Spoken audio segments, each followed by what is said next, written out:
श्री हरि। गरुड़ पुराण सारोद्धार 16वां अध्याय भाग 4।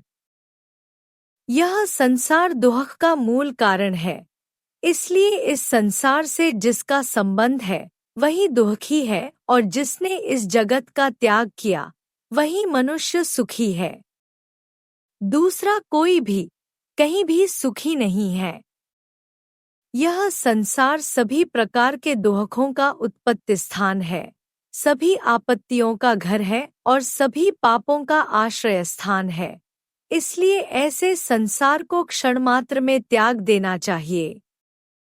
लौ एवं लकड़ी से बने हुए पाशों से बंधा हुआ मनुष्य मुक्त हो सकता है, किंतु पुत्र और पत्नी रूपी पाशों से बंधा मनुष्य कभी भी मुक्त नहीं हो सकता।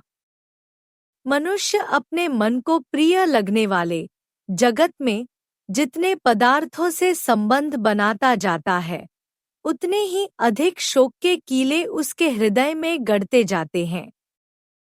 यह बड़े खेद की बात है कि मनुष्य के देह में स्थित शब्द स्पर्श रूप रसगंध विषयों का आहार करने वाले इंद्रियरूपी चोरों ने इस लोक के समस्त धन को अपहरित करके इसे नष्ट कर दिया है, अर्थात परलोक के लिए हितकारी धर्मरूपी जो धन है उसका इंद्रियों ने हरण कर लिया है।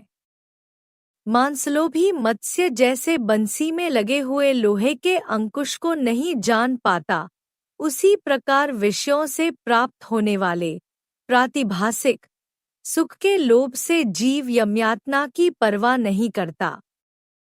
है गरुड़, जो अपने हित और अहित को नहीं जानते, सदा कुमार्ग पर चलने वाले हैं और मात्र पेट भरने में ही जिनका सारा अध्यवसाय रहता है, वे मनुष्य नरकगामी हैं।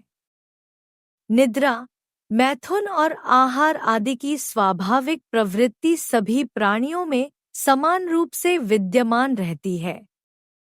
उनमें जो वास्तविक हितहित को जानने वाला ज्ञानवान है वह मनुष्य कहा जाता है, और उस ज्ञान से जो शून्य है वह पशु कहलाता है। मूर्ख मनुष्य प्रातःकाल मलमूत्रों के वेग से, मध्य दिन में क्षुधा और तृषा से तथा रात्रि में कामक्रीड़ा और निद्रा से बाधित रहते हैं। हाय, यह खेद की बात है कि अज्ञान से मोहित होकर सभी जीव अपनी देह, धन, पत्नी आदि में आसक्त होकर बार बार पैदा होते हैं और मर जाते हैं।